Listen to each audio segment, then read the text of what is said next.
This is the Blood Red podcast from the Liverpool Echo. Hello and welcome to a special edition of the Blood Red podcast from the Liverpool Echo. Liverpool, of course, play Leeds United in the Premier League tonight, and the countdown to kick-off should well and truly be on.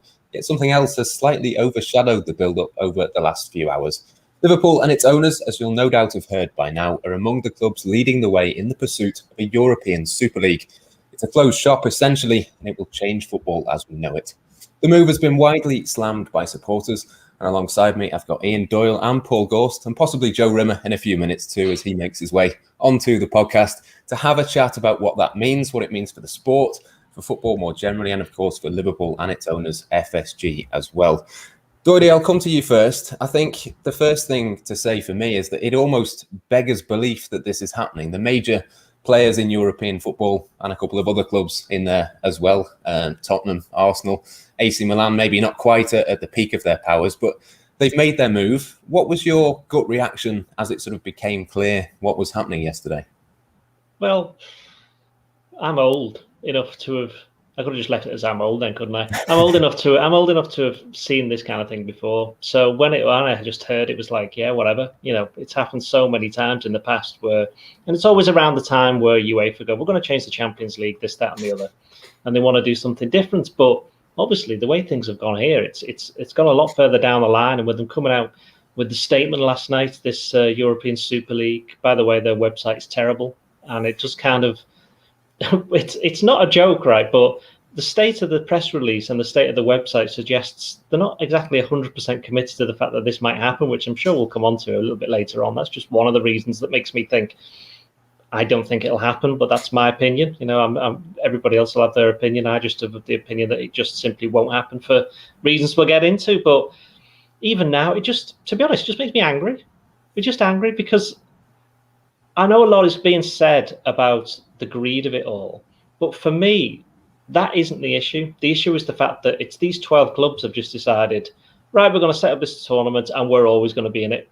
We're always going to be in it. It's like, well, hang on, who decided that you were the 12 teams that were good enough?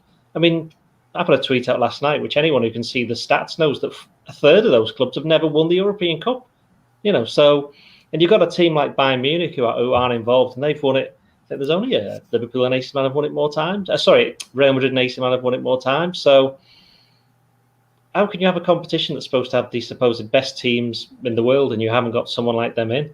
I mean, there's going to be a slight amount of hypocrisy going on as well today, where certain clubs who weren't invited, the fans will say, well, you look at us, you know, we're not there. What did you expect? But, you know, I'm quite a cynical human being, but I would imagine that most of the owners, not the clubs, not the teams, not the managers, because no one said that Liverpool's, you know, the most of the staff at the club, you know, the players and the manager want this, but the actual owners would want to be involved because they just see it as a guaranteed, what is it, £310 million apparently, it's apparently the sums, something like that, £310 million just for taking part.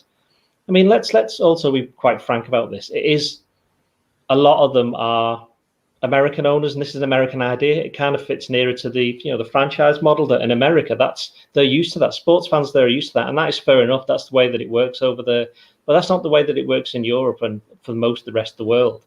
You know, a lot of, certainly football in Europe is a meritocracy where you've got to, you know, you have to be good enough to win. And if Liverpool, the likes of Liverpool, Manchester United, and AC Milan, and all those clubs already have advantages that they've acquired over 100, 125, some of the 130 years of existence by winning things and geographical location. And, you know, maybe they've had some other advantages in the past that have been unfair, but this one just it's self-preservation. That, as I said before, ultimately it is about money, because it is about making sure that they do not fall out of this bracket of leading clubs. And we can't overlook the impact of the coronavirus pandemic has had on certain teams. We don't know what the exact impact is on Liverpool because they've not released the club accounts yet, but a lot of other clubs have. And you're looking at, they're probably going to be losing to £150 million, which is, you know, that's a lot of money, especially when they thought last October that the fans might have been back in. But it's, you know, apart from, what was it, 3 games where they've had 2,000 in each one until the Crystal Palace game, the last game of the season, they've had nobody there.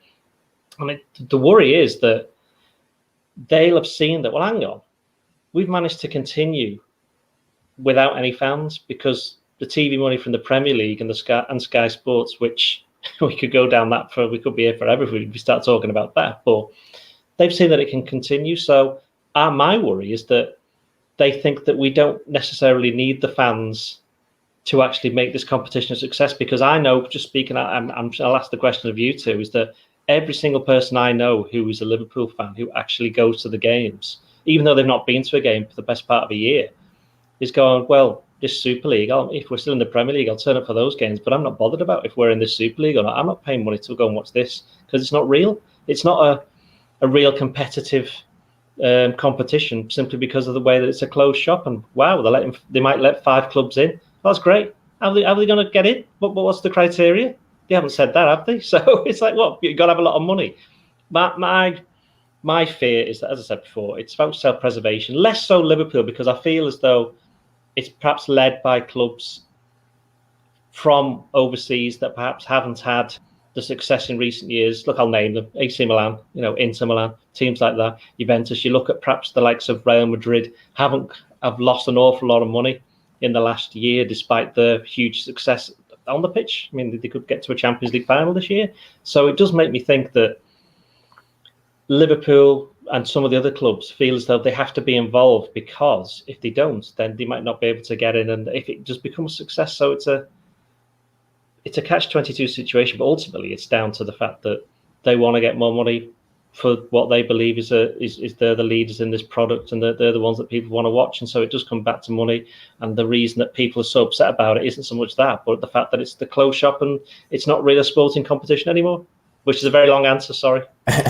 No, absolutely. It was all spot on. I think myself and Gorsty both in absolute agreement with that, I'm sure. And the statement last night, Gorsty, released by the founders of this European Super League, it sort of made out that it was good for the game. They were doing all of this for the fans. They were doing it for all of these other reasons apart from money. And to be honest, what I just find staggering is that they think that they can pull the wool over fans' eyes and pretend that this is not all about the money. It's obvious that is the case, and it's obvious, isn't it, that this would be the reaction as soon as they announce these plans.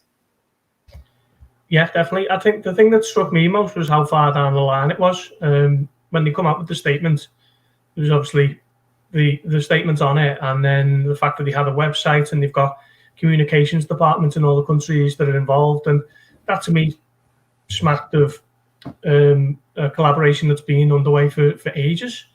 These secret talks have been going on for months, and it's just a slap in the face to football fans, is it? And then insult to injury when, as you say, Matt, they're trying to pass it off as some kind of great progressive move for the sport, and they're talking about how it'll have a positive impact on every kind of level of the game. It's an absolute farce. It's a closed shop that basically removes sporting integrity and it removes why people love the game. We spent all season talking about VAR and how it's taken away the fact that you can't celebrate a goal, but the goal's even worth celebrating when you know that you're going to be in Europe next season anyway. It's they've completely dismantled sport as a concept, football as a sport, and merit. It's ridiculous, and I do feel as though it's a very American way of thinking in terms of huge capitalist corporations like FSG and like the Glazers. They've probably been looking at this thinking, hang on, like Manchester United, perfect example yesterday, home game against Burnley, run-of-the-mill, humdrum Premier League game that doesn't really mean a whole lot. And they're thinking, hang on, we have to play Burnley twice this season. Liverpool have got to play West Brom twice. Like, why are we doing this when we can be playing Real Madrid, when we can be playing Barcelona? And that is probably their way of thinking, and it's completely detached from the way the fans might think, where you have your bread and butter of the league and try and get as high up it as you can, and then you get into Europe for these glamorous ties. It's what the entire definition of the game's built on, and they've tugged at the fabric of that, and it doesn't look as though there's any going back. Hopefully Doyle is right, and it is just kind of posturing and brinksmanship that's gone too far, and there is some sort of resolution, but I don't know whether it will. The fact that they've set up a website, and as I say, they are pretty committed to it, seems that there might not be any going back. And then where do you go from there? It's remarkable. To be fair, the website was one that I actually reckon that I could have done inside about 10 minutes. So, on the spot, we've got an announcement. So, it's meant to be 9:30, wasn't it, the announcement? So, that's why it got pushed back to 11:30, a couple of hours. You know, they couldn't get the HTML right or whatever it is that they do. The graphics weren't exactly. Yeah. They couldn't even spell midweek is not 2 words, honestly. This was the main concern for me when I was looking at that. Forget all this stuff. I just saw midweek as this. They put it as 2 words. You can't take these people seriously. I can't say anything. I was so tired this morning. I put out a tweet using the wrong version of there, so I can't complain at that. Yeah, we've all been there. There has been some sort of suggestion, as Gorsty put there, that it's some sort of power play done in, and you mentioned that yourself earlier. But it's a big risk if that is the case. It's almost gone too far. That the best case scenario now is that we sort of revert back to the Champions League reforms that UEFA have announced, but even if we did that, surely all of these clubs, their sort of credibility is in tatters, and they've essentially just vilified themselves for the foreseeable future. True, but then the thing about football fans is they'll forget something the minute games start getting played, this, that, and the other. Let's be absolutely honest about this. I think that's what. Hello, Joe. How you doing? Hi, Ian. Hi, Paul. Hi, Matt. What's going on? Joe Rimmer has just popped in, by the way, for anybody who's listening. Right, yeah. Going back to what was I talking about? The vilification of these 12 clubs. Oh yeah, well basically, the damage to their reputation. Yeah. Of course it is. Right. That is the most odd thing of all, is the fact that they must know they're not stupid. Right. These people are not stupid. This is why they're all business people. This is why they all earn millions, hundreds of millions, and billions. They haven't just accidentally come across all this money. There's a reason why they've got it. They make decisions. They know exactly what they are doing. So they know what they want the end game to be. And I suppose they think the best case scenario is the fact that the best case scenario for them would be if this thing goes ahead and there's absolutely no recourse in terms of they stay in the respective leagues, all of the players can still play for their national teams, and FIFA go, this is a great, by the way, FIFA hardly condemned it, did they? You know, FIFA, because they want their little club World Cup going on. So they see this as a good primer for that. That's the best case scenario for them. But what's the worst case scenario? Is they're not going to. I'm telling you now, these teams will not get kicked out of their respective leagues. No chance. There's absolutely no way that's happening. I also think that if the Champions League continues, they'll be in it, because why on earth wouldn't UEFA want the biggest names to be in it? And this is the whole point. It is a power play. It's about the distribution of funds. It's about these clubs. They're not saying they want to win these competitions, but they're saying that, well, we think we should be in them because we're the biggest, most marketable things. But again, that's the point. Yeah, no one's arguing with that fact. You quite like to see Real Madrid against AC Milan in a Champions League semi-final. Wouldn't that be a good game? Yeah, you'd want to tune into that, but not if you knew that Real Madrid had finished 14th in the Liga and had just got in because they won the European Cup 50 years ago, and AC Milan just because their owner seems to quite, is got quite in with the other owners of these clubs and quite fancies beating the Super League. Who wants that? That's the jeopardy, as Ghosty was saying, the jeopardy would have gone from the entire sport, and that's just, that isn't football. And I think ultimately for them, that do they really want that? Yeah, because FSG, in that sense, that you're going to see, Liverpool will play tonight, and absolutely everybody in the country will want them to lose. Everybody in the country will want them to lose. There'll be some Liverpool fans who want them to lose, and that's the players. The manager had nothing to do with that. I look at the pre-season friendlies that Liverpool have had with Manchester United, and that's it. The international thing, yeah, National Champions Cup. But there was one in particular a couple of years back. I think Liverpool won with Shaqiri, scored that overhead, didn't he? Where was that? That was in Michigan, wasn't it? Yeah, there was something stupid like 90,000 people there, wasn't there, or something. I think games like that, the owners of these clubs are looking at it, thinking, this is great, why can't we do this more often? Pack out a massive stadium, bring in loads of money against a big team. We could just do this more often and make more money from it. And I think things like that is what's influenced the thinking here. I think they look at it as a bit of a, we've got to go and play. We've got to go and play Newcastle next week. Whoever it may be.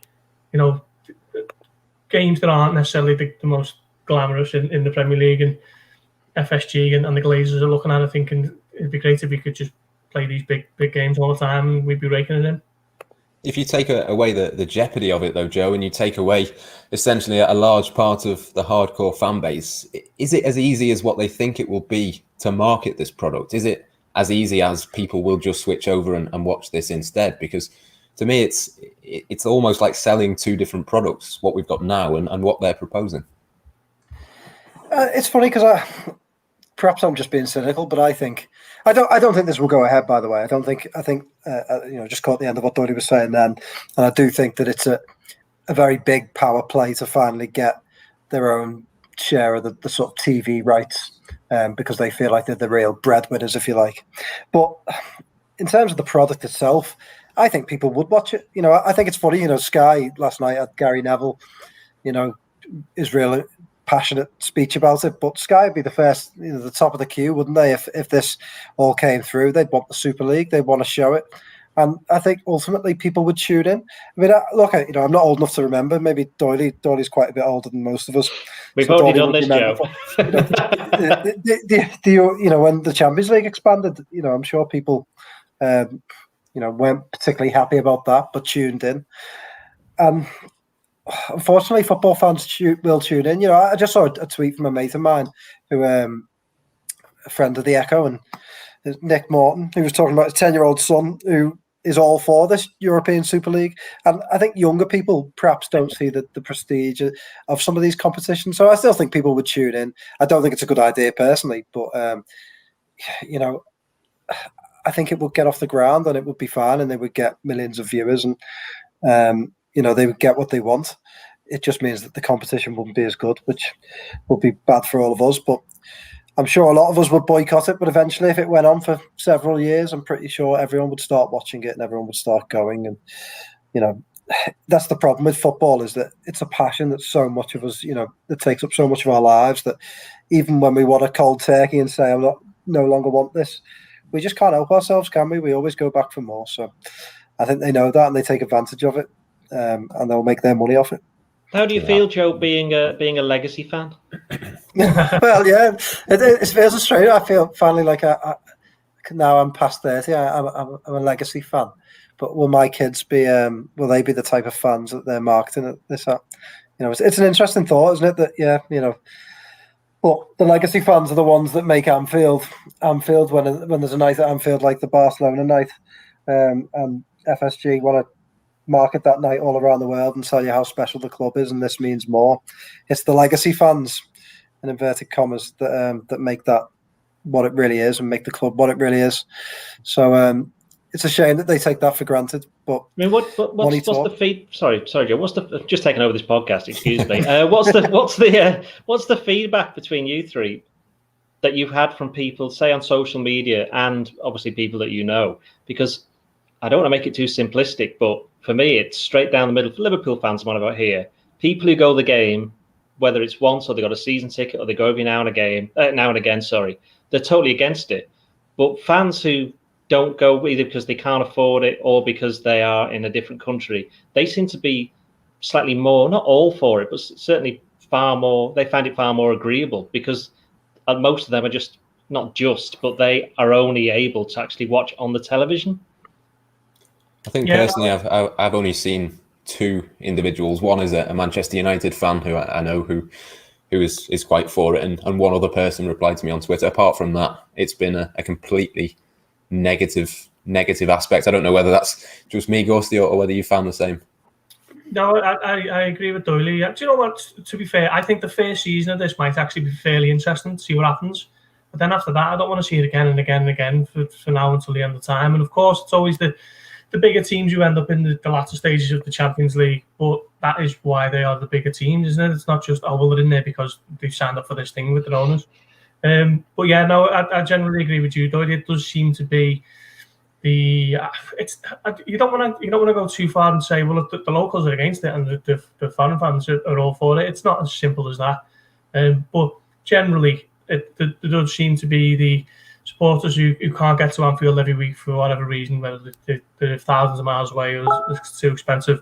Those seem to be the ones who are a little bit more agreeable in terms of thinking it might be a half-decent idea and a bit more receptive to it. And then you've got, seasoned veteran matchgoers who are just completely aghast of what the owners have done to their football club, and I'd be more mindful of siding with that point of view myself. But it's crazy. I don't think anyone at Liverpool themselves will be happy with this. I think it's very much owner driven, and I don't even think too many people were consulted about it, to be honest. I think they've thrown Jurgen Klopp under the bus now for tonight, because he's got to ask questions. He's going to do questions on it before the game, after the game, when we speak to him in the press conference. You know, he's going to be getting bombarded with questions about it. And as owners, the owners of the club haven't even put their name to the statement, which I think is quite cowardly, if I'm honest. So it's just a crazy situation that no one would have foreseen coming, 2 days ago.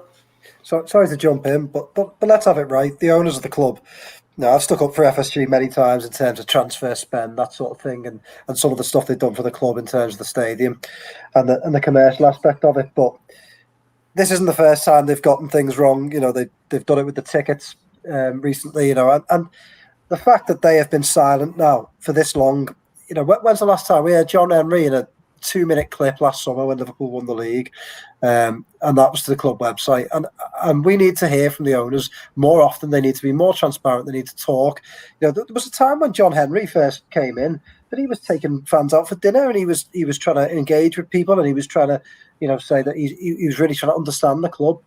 He's done away with that. I think probably because he's had some feedback that he doesn't particularly like, and he thinks, well, if I listen to the fans all the time, we won't be able to make as much money as we can make, and it will almost hold the club back a little bit. But it's the fact that we never hear from him, he never says anything. The club statement goes on the website with quotes from the Real Madrid president and Joel Glazer. It's a disgrace, though, isn't it? And what do we hear from John Henry now? These half-baked statements where he comes out and says, "Oh, I am listening." You only listen after everyone kicks off.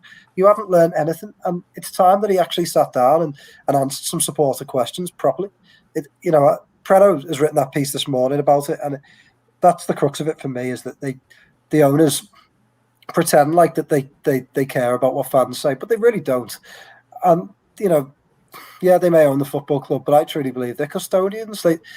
This football club existed long before them, and it will exist long after them. And they should treat people with a little bit of respect and come and engage with the supporters and come and show us that they actually do care. Because they do a little bit more in Boston, but by all accounts, nowhere near enough. That people are upset over there, but at least they hear and see from them. We don't even hear anything. And their man on Merseyside, isn't it? It's Mike Gordon. Do we ever hear from him? No, we don't. Do we ever hear from Billy Hogan? The odd statement when they announce a commercial deal. Let's hear from them. It's all well and good being there when they win the league and giving a little interview and smiling and saying, "Yeah, it's great, we won the league." But be here when there's bad things going on as well, and man up and front some of these decisions, because they just don't want to do it. They want to hide. Stop hiding. The thing about FSG, we were saying before, Joe, is that I'm 100% convinced they've made this decision because they think they're doing the right thing for the club. 100%. Yeah. They think that, because obviously it's not saying it's their club, but they do own it, and if they do want to make money from it, what helps them? They've seen it in what's been proven over the last couple of years, Liverpool being successful. It's your best way to make money. Have a good team, win stuff, so they... Tell us that. Well, but yeah, you're right, because I think, as I said, I agree with you, I don't think it'll happen. But I just think this has gone a little bit too far. And we were saying before about, the negative PR that FSG and all the clubs are going to get. This will linger. But ultimately, as Gorsty said, there will be people, and you said, Joe, that if this does go ahead, there will be people who will go, well, hang on, if X, Y, and Z aren't going to the game, I'll take those seats because I've not been able to go for absolutely years. But so you'll get a change of fan base. Maybe the legacy fans, like old people like me and you, Joe, we won't be able to go to our respective clubs and watch them anymore. The interesting thing is, I was talking before. I know I wasn't going to mention Sky again, but that Sky came out and allowed Gary Neville to be so quite vociferous was interesting, because that would indicate that they had absolutely no idea it was coming, and therefore they're not involved in any negotiations in terms of the broadcasting. And it's whether or not there are, how can I put this? There are other media outlets that perhaps don't want to be too much against it, just in case they want to be involved. It's a tricky one, because it's so much uncertainty that you don't know. And I saw that Jonathan Northcroft of the Sunday Times, he said that perhaps if there are some people, journalists, reporters, whoever, like newspapers, websites that are massively against it, if this competition starts, just don't cover it. And that'll be an interesting one let's be honest, it'll be an interesting one for us, won't it? Because whether we can afford to do that, I don't know. How it's a long further down the line, but if people are going to, boycott it, how far do you go? Or as you said, Joe, it's just, and Ghosty said, it's just people will just get used to it. Yeah, it's going to have a huge impact, isn't it? Just let's go on a little bit further with the FSG sort of line, Ghosty. And I mean, they weren't just on board with this. Seemingly, they were a key driver in this taking place. We mentioned the sort of vilification, the PR sort of side of it earlier on. How do they come back from this and get people back on side? Or do you think that's just not a consideration in the slightest? As long as the money is there, the money is there. Yeah, that's a difficult one, actually, because I think if you look at the big mistakes they've made previously, there was the ticket and stuff, wasn't it, in 2016 when they were going to raise the tickets to £77, and there was the walkout. And then they ultimately backtracked on that because they accepted that they'd read the room wrong on that one. And then again last year when they furloughed the staff, there was a huge backlash. I think they announced that on the Saturday afternoon. There was a huge backlash over the weekend, and by Monday evening they backtracked on that as well. But the fact that they have done that probably suggests that it was just kind of cultural ignorance maybe on their part, and not really gauging the right temperature, or maybe just not canvassing opinion beforehand, and they've just gone ahead and done it, and they have been good enough to accept that it was a mistake, and they've gone back on it, which, fair enough to an extent. But with this one, I think they know full well that they're going to be doing something the fans aren't going to support, and that's why they've probably left their name off the statements that got thrown around last night.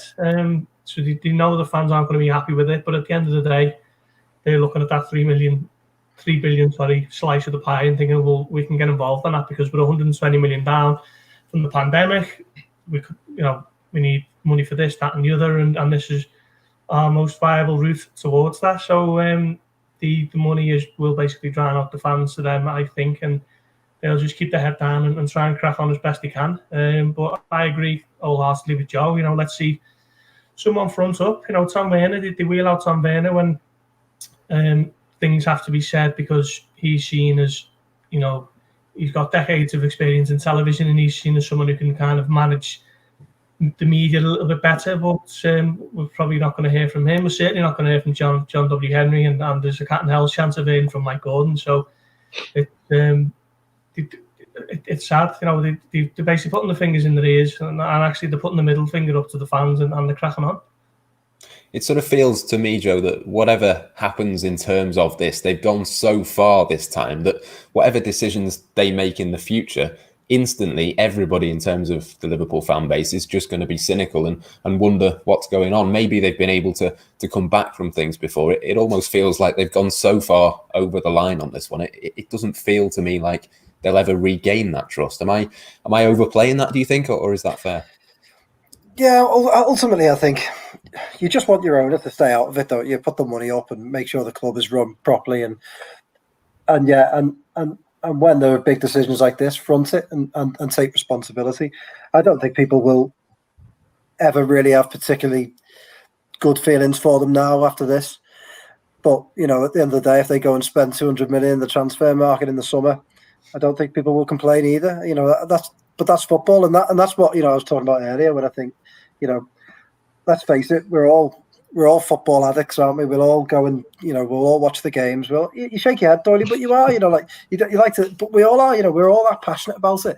And this city is and the Liverpool itself as a club, the fans are that crazy about the club that they'll carry on watching it. And if Liverpool is successful on the pitch, we can't help it. It's part of our DNA to want to be involved. So, I think ultimately, if they continue making Liverpool successful, perhaps there won't be as much goodwill as there might have been, but people will be happy with their ownership. But I just think this is a really, it's just really badly done. Like Doyle said, if this is how they feel, this is the best thing for the club. or if you don't particularly think UEFA have behaved well, or FIFA, or whoever else it might be, then front up, tell us about it, answer some questions, stop staying silent and putting out these sorts of statements that don't even include Liverpool. I just think it's really, really badly put together and played, and I personally don't like UEFA much. I don't really like FIFA, the Premier League. Let's be fair. This is a monster of their creation. UEFA have chased the money just as much as anyone else, and UEFA are really gutted, not because they're the European Cup, but because they lose out on the money, don't they, that comes with it. So, let's be honest about that. But Liverpool and the other clubs involved are the real bad guys in this, when perhaps there's more to it, but they don't say anything, do they? They just keep on keeping on and don't say anything to us. So, I don't know. I don't know the answer to that question, because I still feel like if they put loads of money into transfers, people will still follow Liverpool. People will still be happy. But some of the stuff they've done recently, the tickets thing, they didn't read the room well. Furloughing, like Gorsty just said, perhaps they didn't read the room well there either. But I don't really think there was an excuse. Surely they must have known. Trying to trademark the liver bird. I mean, come on. Is there not somebody there at the club saying to them, maybe that's not a good idea, maybe that won't go down too well? Surely, it's all well and good saying, oh, we got that one wrong. But there's 3, and now this is 4. It's pretty poor. Do you feel as though now, though, is a perfect time for them to try and push it through with nobody in the stadium? And also, because if fans are going to walk away, i.e. legacy fans, like us 3-4 old people. Sorry, Matt, you count as old in this one. Do you feel as though now they're just going to say, Sam, bye. We haven't had you for the past 12 months. If you're going to go. I'm not just saying that for Liverpool. I'm saying that for all of them. I think it's going to be really interesting in terms of the reaction. Obviously, we expect there to be around 10,000 in the ground for the end of this season. I wonder what happens there, because you think of boycotts and stuff like that. That doesn't necessarily work. They'll probably start a World Galaxy League by then. Involving exactly. It'll just be United against United forever. It can't be a coincidence, put it that way, that it's come out at this time, can it? Just before we come on this pod, the fan group, the Spine Cop, who basically decorated the Cop, and the way it's been for the last year with no fans there, that is down to them. That's their work with all the flags, and they put a statement out just before we come out, absolutely slamming these plans and saying that they're going to take their flags off the Cop, and the Cop's going to be bare for the rest of the season. So, in terms of what you can do as a fan, that is pretty much as powerful a statement as you can do at the moment, isn't it? So, fair play to them on that, and whether the owners will bat an eyelid at that or not, probably not. But they've at least shown, that there's a very strong opinion against these proposals from the Bills fan base.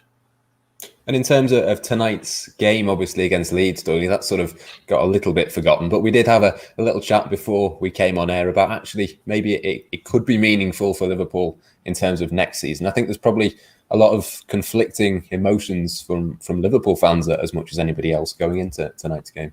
Well, it depends on your point of view. If me and Joe are correct, and this is never going to happen, the Super League, then tonight's game is absolutely massive for Liverpool, because they'll still need to be in the Champions League, because FSG have shown the hand. They need loads of money. They need the money to, for whatever reason, we know why, because the coronavirus pandemic and the implications that's had on the finances. So they need to be in the top 4. Now, obviously, some fans who just assume that the Super League is going to happen are going, well, what's the point in these last 7 games of the season? Because we know that Liverpool are going to be in the Super League next season, aren't going to be in the Champions League. They're not going to win the league. These games mean nothing. But you've also, even if that is true, then you've still got professional pride for these players. And I know we touched on it before. I think Gorsty mentioned about Jurgen Klopp's been shut under the bus. Imagine how you felt yesterday when all this came out. If you didn't know already, it's like, well, thanks an effing bunch, basically, is what he's basically said, because he'll know what he said in the past, because we've reported it on the idea of the European Super League.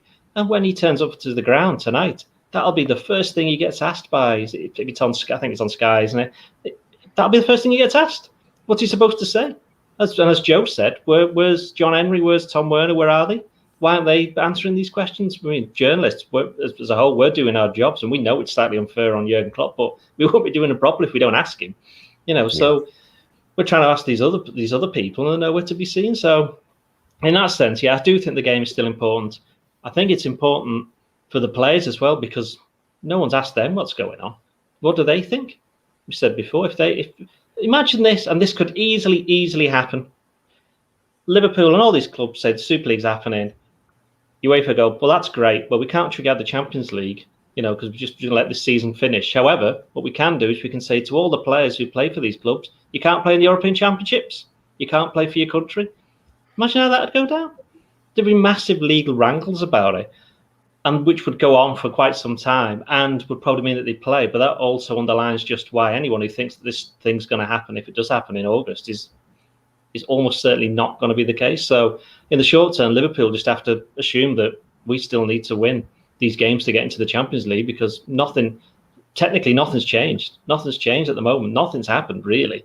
Let's be absolutely honest about this. Nothing's changed. So you just have to continue as normal. But I do feel sorry for Klopp and the players.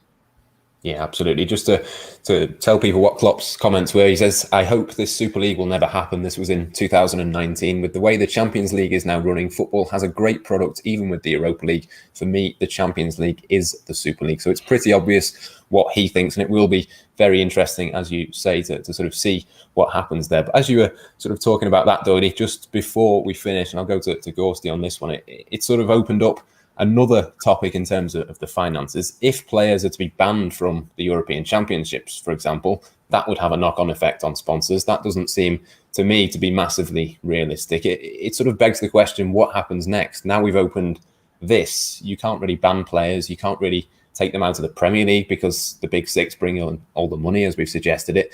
It sort of opens up more questions, really, than the questions that have already been answered. It does. There's so many variables, hasn't it? And I'm not sure whether the powers that be have thought it all through, to be honest. Considering the way the statement was hurriedly thrown out there in the website is not exactly state of the art for a company that's dishing out the billions. I'm not sure how far down the line that these people have actually thought. I think they're just looking at it thinking COVID has absolutely killed us, and we're losing hundreds of millions between us all, and we're going to have to do something about it. I think that is pretty much the bottom line. From Liverpool's perspective, they've lost 120 million in the last, 13 months. And that's obviously only going to increase as long as the fans are locked out and basically being sustained by the TV deal. So they know how important to their existence money from the television is. So this brand new all singing, all dancing Super League will be up for bidding, won't it? And it sounds as though the DAZN are leading the way on that one. But if Netflix get involved or Amazon, they could be flogging this for silly money. So I think they've very much just thought short term, what can we make out of this, and what happens to the players is going to be interesting, because are the players just going to happily accept it and just carry on as, silent commodities just getting thrown out onto whatever competition that they're told to play in? It's might be as simple as that. Surely some of them are unhappy with it and they might speak out, but I'm sure we'll find out. Yeah, as we record this, only Ander Herrera of the top players has spoken out. And of course, he's a Paris Saint-Germain, one of the teams who are not signed up for it. So probably in a slightly easier position than one of those employed by the 12. But there's still certainly plenty to happen in this one. Of course, we'll have all of the updates across Blood Red and the Liverpool Echo website. You can also follow tonight's game against Leeds United. And I'm sure Jurgen Klopp, as Doyle says, will be asked about these plans. We will see what happens, what he says. You can find that, of course, in the Liverpool Echo's live blog. We'll also have his full post-match press conference in full on our YouTube and podcast channels. For now, though, in what feels like a big moment for club football and for Liverpool and FSG, that's all we have time for. From myself, Matt Addison, from Ian Doyle, Paul Gorst and Joe Rimmer. Until next time here on the Blood Red channel, thanks for watching and goodbye for now. This is the Blood Red podcast from the Liverpool Echo.